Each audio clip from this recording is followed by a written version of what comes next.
to OpenConf. I'm Antonis, and we're going to talk about how we're going to use coroutines and the event loop in Python. Some quick words about me. I'm a Docker captain, which means that I'm very involved in the community and I like to give talks like this one or others around Docker.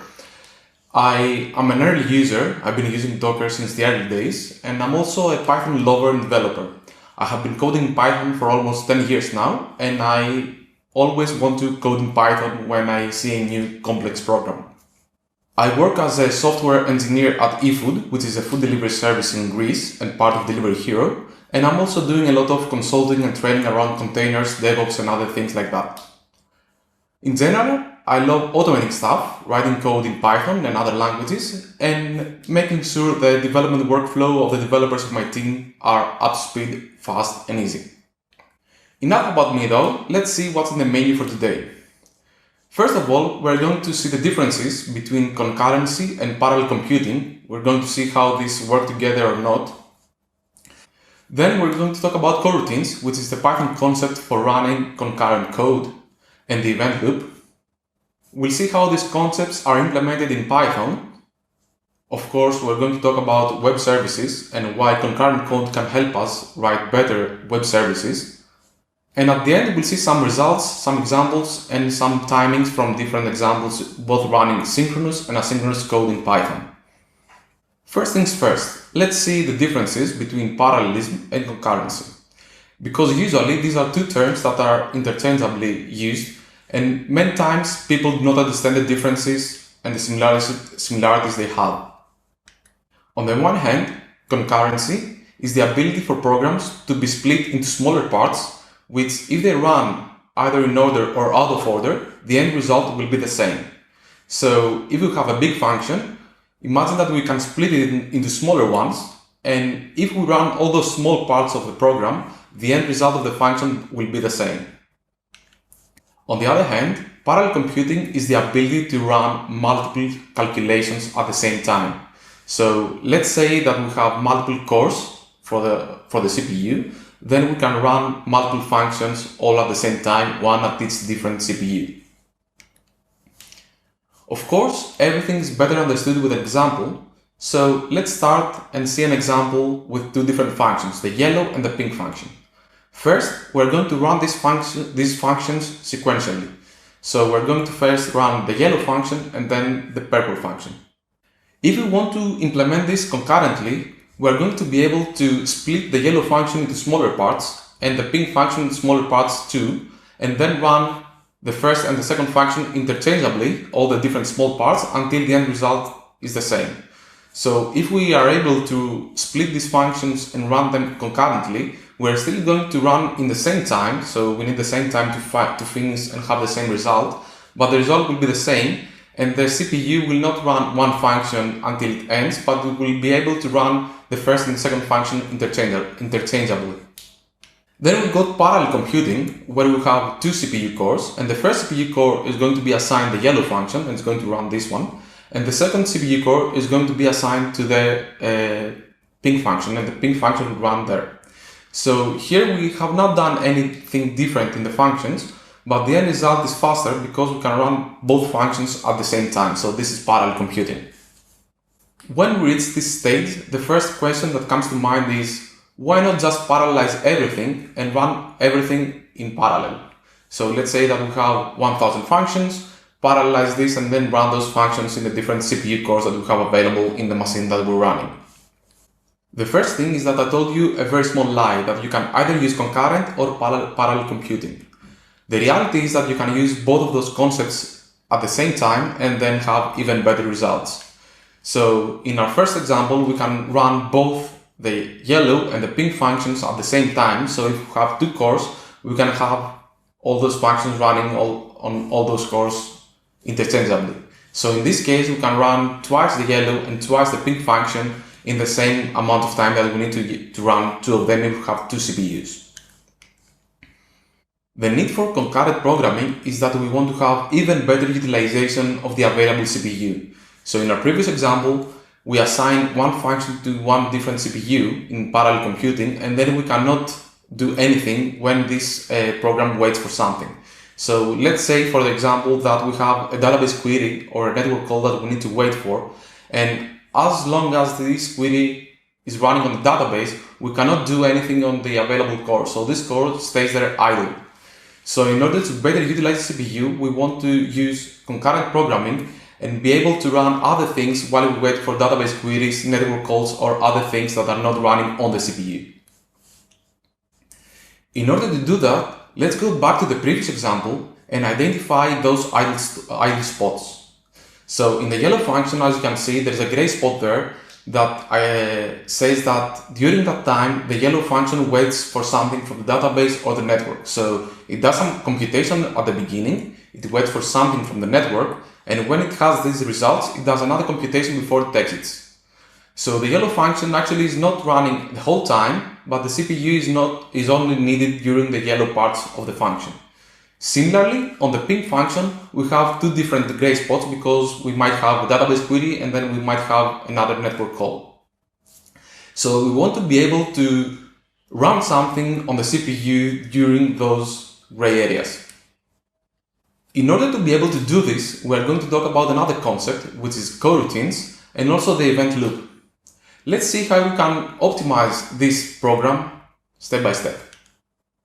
First, let's say that we are able to split the yellow function into two smaller parts. The first one starts running and then creates some kind of context with all the local variables and also the network call, gives it this information to another program, and then says, whenever you have the results from this network call, give it to the next yellow function to continue running.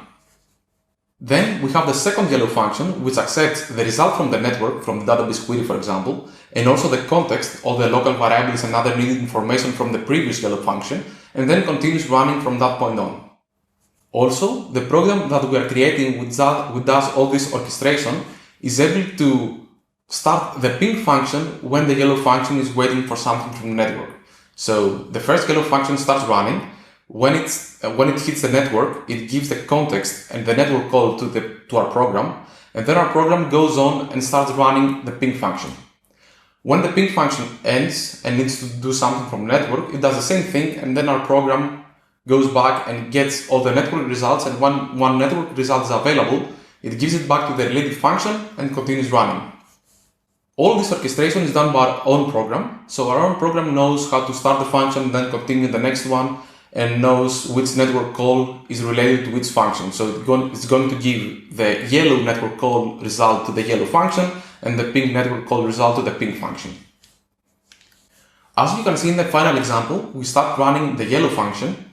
Then when the yellow function needs something from the network, we stop running the yellow function, we go to the network, and we start running the ping function. The ping function starts running, and then it requires something from the network. So we stop and we have some gray area there because neither the yellow nor the ping function have the results needed in order to continue running. Then once we have the result from the yellow function, we give it alongside the context to the second part of the yellow function and it continues running.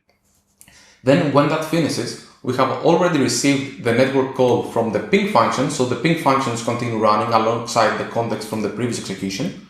Then it hits again the network and we have nothing to do there, so we wait, so we have a gray area there. And then when we have the result from the second network call, we continue the last part of the ping function.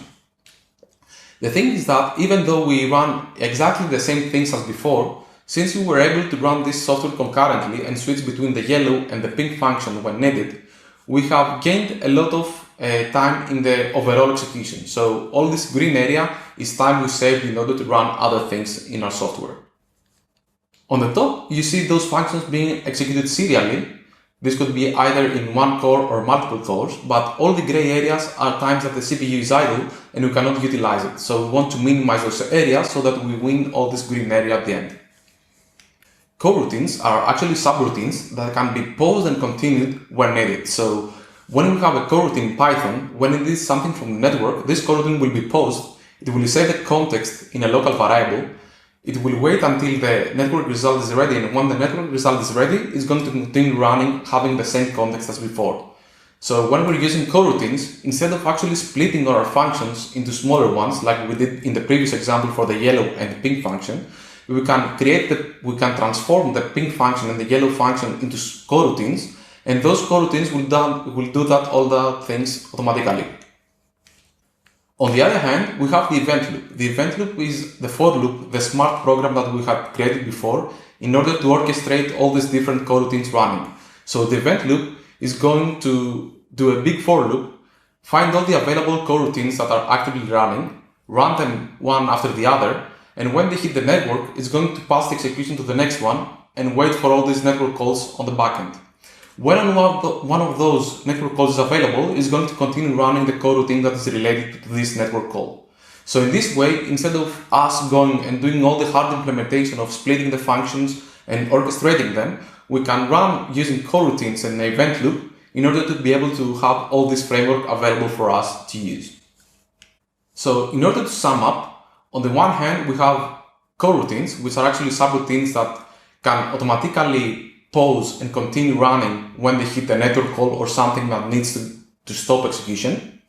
And then on the other hand, we have the event loop, which is a very smart for loop that picks all those coroutines, runs them sequentially, and when one of those hits the network, goes to the next one, and when one of those results is available, it goes back to those coroutines, gives them the result, and makes them run again.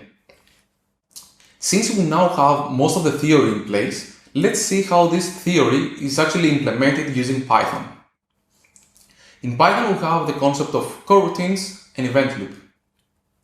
Then we have another keyword, which is await, and we can actually await for the result of another coroutine or for a network call or something else. So await is a magic word that says, my coroutine needs to pause here, wait for the result for whatever comes after the await keyword, and when this result is available, give it back to the coroutine and continue running. So we don't have to do anything fancy or crazy or wait for callbacks. We just have procedural code with one line after the other, but using these keywords allows us to write programs that know how to use coroutines and that kind of stuff.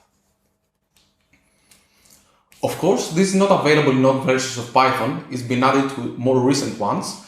The first implementation is added in version 3.4, but I would suggest you use something like 3.7 or 3.8 because there are many features that have been added since 3.4 that are really helpful in utilizing them and writing easier and more fun to use programs in Python and asynchronous code.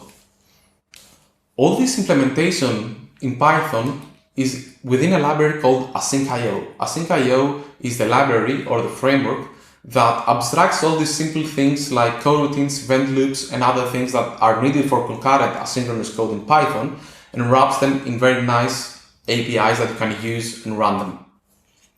It provides many things. Most importantly, it provides the ability to run those coroutines inside event loops, but also has some very nice code for implementing network calls and inter-process communication, because these are things that need to stop execution, wait for something to come from somewhere else, and then continue running. They can control sub-processes. So, for example, you can say, do something in this sub-process, and when we have the results, wake me up to continue running.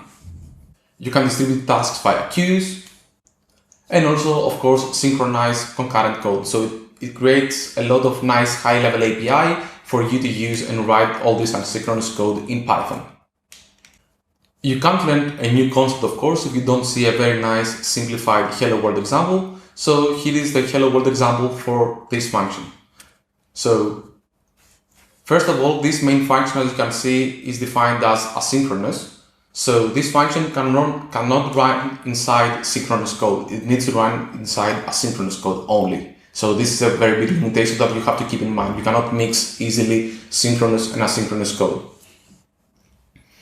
First, it prints something on the console. So it says, hello, wait for it. Then it goes and waits for 1 second, but instead of waiting actively on the CPU, it says to Asyncio to wait in the background and has the await keyword there. So what actually happens is that the event loop there pauses this coroutine, waits for a second, and then continues this coroutine afterwards. But in the meantime, it can run other coroutines at the same time. This is what we talked about. This is asynchronous concurrent programming. When this second is finished, then it goes on and prints another message. It says word. So after 1 second, we'll see word on the console. In order to be able to run this function, because as we said, we cannot mix asynchronous and synchronous code at the same time, we need to run inside an event loop. So we use the Asyncio library there to do that. Of course, you're not here for just simply hello world examples. So let's talk about how we're going to write web services using asynchronous Python. Before we get there, we need to understand the different server interfaces that we have in Python. First of all, we have the classic Python web server implementation, which is the web server gateway interface, or WSGI. And on the other hand, we need something new in order to run asynchronous concurrent code in Python, and this is implemented using ASGI, or asynchronous server gateway interface. These of course have differences both in the way that they run programs and that they are being deployed in the production. Let's see some differences that are most notable. On the one hand, on the WSGI, we have a different model. Every request is being assigned to a different process. Then we have a high-level server that handles all the incoming requests and has some workers that are running each request sequentially. So here we're utilizing parallel computing in order to have multiple workers at the same time because we have multiple CPUs, but still every request needs to utilize the whole process at one time.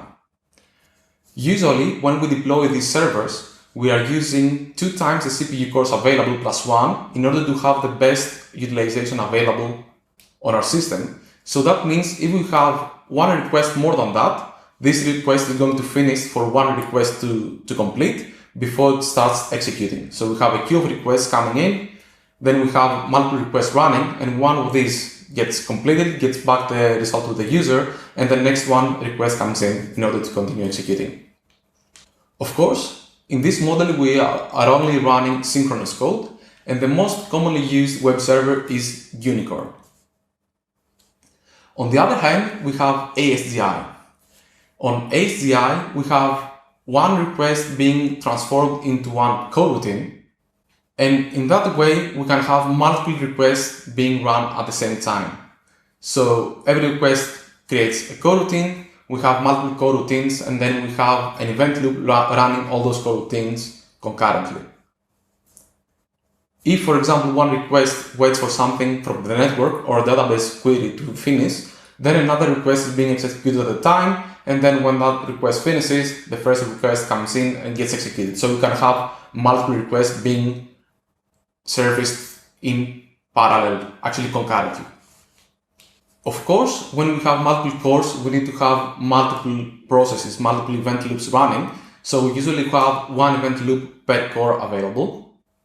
And we are able to utilize and run asynchronous code. And actually, we should run asynchronous code because if in an event loop, one coroutine is not async ready, it's going to block the whole event loop until it finishes. So we want to have asynchronous code there. So whenever the network comes in or another thing that blocks the coroutine from running, we want to have the await keyword, which will give control to the next coroutine.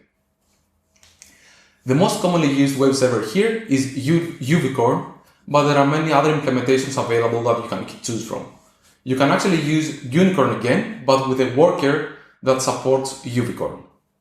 Let's go on and see a very quick, simple example of a web server implementation in Python using ASGI. For this example, we're going to use the following tools. First of all, we're going to use Uvicorn as a server because, as we said, it's a very nice and quick server for asynchronous Python code. We're going to use UVLoop instead of Asyncio as an event loop because UVLoop is a very fast event loop implementation in Python. Actually, it's the same one that is being used in Node.js and other asynchronous frameworks. And then we picked Starlet, which is a very nice async framework that works with Uvicorn, event loop, and all these concepts that we've been talking about. As you can see, Starlet is very similar to Flask. So you just define an async function now that's going to handle all the requests, and then this async function can return a result to the client. This one is very simplified because it's not using any asynchronous code, but you can get the idea of how quickly and easily you can create an asynchronous web server in Python. When you create an asynchronous web server in Python, there are some things that you need to keep in mind in order to be able to create more performant web services. Once you have entered the async world, you cannot go back. You cannot use a classic database implementation that you were using before, because this database implementation, even though it's going to create a gray area in your actual execution because you are going to wait for something from the database to come before going on, you will not be able to run another coroutine at that time because it's not going to give control back to the actual function. So you cannot use slow synchronous code when using asynchronous frameworks. You need to make sure that every network, disk, or other code that creates a delay is being executed using asynchronous ready code. The thing is that if you have slow code that's being run inside the event loop, then the whole event loop will block until this code executes. So if, for example, you have a 3-second delay inside your asynchronous code, this 3-second delay will not only delay this exact request, but all the requests currently in the event loop, and you don't want that. If you have very slow code and you cannot use a library to do that because it's a network call or a disk call, then you will need to be able to run this on the background. So usually you have a background thread, and then you dispatch all the heavy work to the background thread, wait for it to finish, and then when it's finished, you continue running. So in this case, you give control back to the event loop, and the event loop waits for the background work to finish before you continue running. One other thing that you need to keep in mind is that asynchronous libraries are not as mature as classic libraries in Python. So you have to be very careful when you pick a new library, and you need to make sure that all your guarantees and all your needs that you need from the library are there. Don't expect to have the exact same library both in async and synchronous world. You need to be very cautious, and you need to make sure that you pick the right ones. Now that asynchronous Python has matured a lot, there are many very good libraries out there, but you still need to be careful about it. Let's go on and see the different use cases where writing asynchronous versus synchronous code really shines. Let's see all the use cases that you can really utilize all the async logic and have better performing services. Of course, you can always do it for your own fun and pleasure, but let's see in the real world when you can actually use them. If, for example, you have a web service that has a lot of network traffic, for example, it hits a database a lot, or has, I don't know, maybe a lot of other services that it requests data from, and this aggregates all this data and returns to the user, then you need to have asynchronous code because you can service at the same time many different requests, have them all wait for the network calls, and when those network calls are ready, go back and return them to the user. If you try to create the same exact service both in synchronous and asynchronous Python, the asynchronous Python will always have better throughput. Also, another idea is that you can parallelize all those external calls at the same time if they are not related one to the other. So let's say, for example, that you have 3 different things to do. You can do something like this. You can go on and say, okay, I want to load to analytics, I want to save something to the database, and also send something to the backend service. If those all different calls are not related with each other, you can easily wrap them using asyncio, execute that at the same time, and get the result back to continue running. If you wanted to run this exact same code using synchronous Python, we either need to do this sequentially, so the one need to wait from the previous one and so on and so forth, or we need to create background threads, wait for them to complete, and it's going to be really cumbersome and hard to use. Going towards the end, let's see some metrics from a synchronous and an asynchronous Python web server. Of course, all the examples that we have used are created specifically for showcasing different use cases for good synchronous or good asynchronous code. Every web server has 3 different endpoints. A very simple one that just returns one hello world. Another one that has a random wait, which is implemented as an asynchronous wait in asyncio and as a synchronous wait in the synchronous program. And then we have a heavy computation, which is a very big for loop. For the synchronous web server, we have used Unicorn and Flask, and for the asynchronous web server, we've used Starlet and Uvicorn. First of all, on the simple example, where we don't do any computations or we don't wait anything from the network or elsewhere, we don't have really big differences. The throughput is about the same, but as you can see, when you go to the 95th or 99th percentile of the synchronous web server, There you have a bit of a bigger delays because you had some requests that came in, waited for the other request to finish before start executing. So even though all the requests happen to execute at the same time, since you cannot serve them all at the same time, you have some bigger delays when you have a synchronous web server. On the other hand, this 95th and 99th percentile of the asynchronous web server is a bit smaller. The difference is not very big, but still they're noticeable. In the wait example, the differences start to differ a bit. As you can see, the throughput is clearly different. It has about 10% difference between the synchronous and asynchronous code. And the thing is that since we are waiting for something, on the asynchronous side, we can start executing other things at the same time, while on the synchronous side, we need for everything to finish before we go on to the next request. So in this example, we have differences in all metrics, and as you can see, the asynchronous code has more consistent response times. If we just have computation-heavy results on the other hand, then we see that the synchronous code here is a better choice. As you can see, the throughput is slightly better, and also the results are more consistent on the synchronous side. The reason for that is that on the asynchronous code side, even though we can run multiple requests concurrently, if you remember, when we have synchronous code, then this synchronous code blocks the whole event loop before going on. So in this case, as long as one request is being processed, all the other requests wait for the one request to finish. So theoretically, we have all requests running at the same time, but actually we have them running sequentially. Here, since we don't have a lot of back and forth between the event loop, and we have more workers running at the same time in the same machine, we can have better utilization on the synchronous side. Of course, all those examples are very simplified ones, and your actual use case will be a lot different. The idea was to showcase different use cases for the one or the latter, and help you choose which framework to use when you're deciding on a new project. If you want to read more about all those synchronous and asynchronous code in Python, especially asynchronous one, you can of course find all the examples from the repo on the slide, and also there are some other nice references that you can use in order to read about asynchronous code in Python from some very nice blogs or people who actually write these libraries. That's all for now. Thanks a lot for listening. You can find me on the chat now and we can discuss anything you'd like. And also feel free to find me on Twitter or on other social media if you would like to connect. Have a nice conference. Thank you, Antonis. Wishing us a nice conference at almost the end of the conference is awesome, because this conference could be an ongoing thing, and we should remain connected, of course. Great talk. Thank you. I think you're here for questions. Antonis, are you with us? Yeah, I'm here. Hello. Awesome. Thanks a lot for you're at home, listening. right? And are you at home or you're in the office?